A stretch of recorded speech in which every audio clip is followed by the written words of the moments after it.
Assalamualaikum warahmatullahi wabarakatuh. Perkenalkan, nama saya Fania Zahra Rahadiansyah, dan pada kesempatan kali ini saya akan menceritakan kembali tentang biografi dan juga peran Ida Ana Agung Gede Agung. Oke, dimulai dari biografi. Jadi, Ida Ana Agung Gede Agung lahir pada 24 Juli 1921 di Gianyar, Bali. Saat masa mudanya, ia menyandang alma mater Resugesco Te Batavia Universitas Utrecht. Pekerjaannya adalah sebagai politikus, sejarawan, dan juga diplomat. Ida Agung Gede Agung memiliki seorang anak yang bernama Ana Agung Gede Agung. Dan terakhir, Ida Ana Agung Gede Agung meninggal pada 22 April 1999, yakni pada umur 77 di tanah kelahirannya Gianyar, Bali. Di sini saya berdiri ingin menceritakan tentang biografi dan juga peran dari Franz Kaisepo. Biografi Franz Kaisepo. Franz dilahirkan di Pulau Biak pada 10 Oktober 1921. Ia pernah bersekolah di sekolah guru agama Kristen di Pulau Manokwari dan juga sekolah kursus pegawai Papua di Pulau Nica. Ia menikah dengan Antomina Arwam dan memiliki 3 orang anak. Mereka bersama hingga kematian Arwam, dan ia menikah lagi pada 12 November 1973 dan memiliki 1 orang anak laki-laki dan juga mengadopsi seorang anak perempuan. Pada 26 November 1964, ia dilantik sebagai Gubernur Irian Barat. Pada masa jabatannya, ia berupaya untuk mempromosikan Papua sebagai bagian dari Indonesia. Hal ini mendorong dukungan dari dalam negara untuk opsi PPRA sebagai bentuk penyatuan untuk lawan dari kemerdekaan penuh, meskipun banyak mendapatkan tentangan dari sebagian besar rakyat asli Papua. Pada tahun 1969, Irian diterima di Indonesia sebagai Provinsi Irian Jaya, kemudian dinamai dengan Papua. Atas upayanya, ia terpilih menjadi anggota parlemen untuk pemilihan MPR pada tahun 1973 di Papua, dan ia diangkat menjadi anggota Dewan Pertimbangan Agung pada tahun 1777 untuk urusan Papua.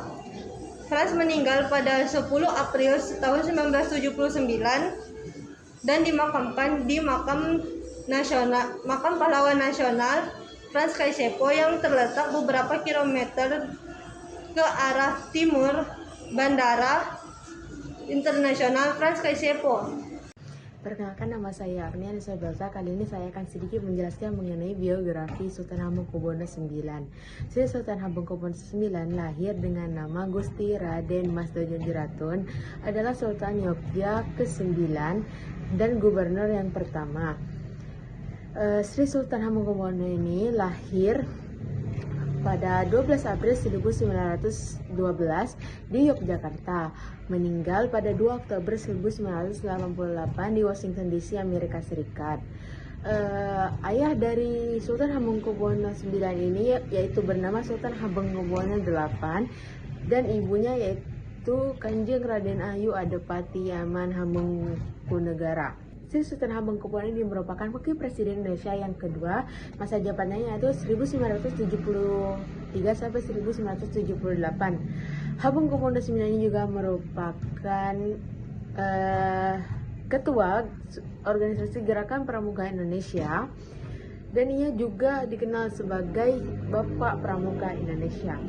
Adapun beberapa penghargaan yang diberikan kepada Sultan Hamengkubuwono IX yaitu ada 5. Yang pertama itu Pahlawan Nasional Indonesia, yang kedua itu Bronze Wolf Award, yang ketiga yaitu Panglima Orden Nasional, yang keempat yaitu Bintang Gajah Putih, yang kelima itu Satira Salib Agung Orde Singa Belanda. Mungkin segitu saja yang bisa saya sampaikan. Mohon maaf apabila ada salah kata. Saya akhiri. Wassalamualaikum warahmatullahi wabarakatuh. Perkenalkan, nama saya Herwina Octavia. Di sini saya akan menjelaskan tentang profil Silas Papare. Silas Papare lahir pada tanggal 18 Desember 1918. Ia adalah seorang pejuang penyatuan Irian Jaya, Papua ke dalam wilayah Indonesia. Sebagai seorang pahlawan nasional Indonesia, namanya diabadikan menjadi salah satu kapal perang korvet kelas Parchim TNI Al-KRI Silas Papare dengan nomor lambung 386. Dan juga namanya diabadikan menjadi nama pangkalan udara TNI Angkatan Udara di Sentani, Jayapura menjadi Lanut Silas Papare Jayapura. Selain itu, didirikan monumen Silas Papare di dekat pantai dan pelabuhan Laut Serui. Sementara di Jayapura, namanya diabadikan sebagai nama Sekolah Tinggi Ilmu Sosial Politik atau STISIPOL Silas Papare, yang berada di Jalan Diponegoro dan pangkalan TNI AU Silas Papare, sedangkan di kota Nabire, nama Silas Papare dikenang dalam wujud nama jalan.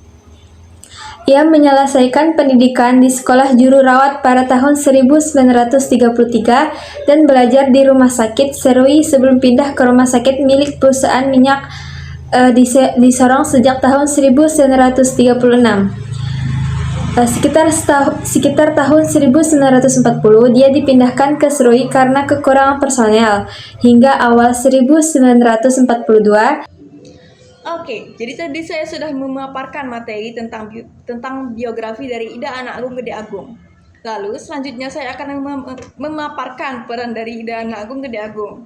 Jadi Ida Anak Agung Gede Agung memiliki peran memimpin delegasi negara Indonesia Timur dan wakil ketua Perhimpunan Masyarakat Federal atau PMF ke konferensi meja bundar di Den Haag, Belanda.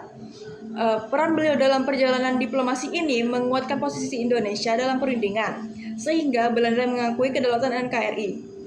Baiklah, mungkin segitu saja saya menceritakan kembali biografi dan peran beliau. Terima kasih atas perhatiannya, saya ucapkan terima kasih. Baiklah, saya akan menceritakan peran Frans Kaisepo. Frans mempopulerkan lagu Indonesia Raya di Papua menjelang Hari Kemerdekaan Indonesia. Ia juga berperan dalam pembentukan Partai Indonesia Merdeka pada 10 Mei 1946. Di tahun yang sama, ia terpilih menjadi anggota delegasi untuk Papua dalam konferensi Malino di Sulawesi Selatan, di mana ia sempat menyebutkan Papua dengan nama Irian. Di dalam konferensi tersebut, ia menolak adanya pembentukan negara Indonesia Timur dikarenakan tidak memasukkan Papua ke dalamnya. Ia lalu mengusulkan agar Papua dimasukkan ke dalam Keresidenan Sulawesi Utara. Pada tahun 1948, ia ikut merancang pemberontakan rakyat Biak untuk melawan pemerintah kolonial Belanda. Setahun setelahnya, ia menolak sebagai ketua Netherlands New Guinea ke konferensi meja bundar di Den Haag, Belanda. Karena penolakannya tersebut, ia menerima konsekuensi, yaitu ia dikirim oleh pemerintah kolonial Belanda ke distrik-distrik terpencil di Papua. Pada tahun 1961, ia mendirikan Partai Irian Sebagian Indonesia. Pada akhir tahun 1960-an, ia berupaya agar PPRA dimenangkan oleh masyarakat yang menginginkan Papua menjadi bagian dari Indonesia. Dalam proses tersebut, Papua berhasil dimasukkan ke dalam bagian dari negara Republik Indonesia. Baiklah, sekian cerita dari saya. Wassalamualaikum warahmatullahi wabarakatuh. Peran Sultan Hamengkubuwono ke-9 yaitu memimpin agresi militer Belanda kedua ketika Belanda ingin meluncurkan agresi militer kedua pada tanggal 19 Desember 1948 dengan menyerang Yogyakarta. Ketika Jepang masuk pada tahun 1944, ia direkrut sebagai mata-mata Amerika dan pemerintahan Belanda untuk membantu perlawanan terhadap tentara Jepang di Papua, terutama berhubungan dengan mantan pemberontakan Korea yang sebelumnya memberontak terhadap pemerintah Belanda, kemudian terhadap pemerintah Jepang ketika Belanda berusaha kembali menduduki Papua setelah Perang Dunia Kedua berakhir.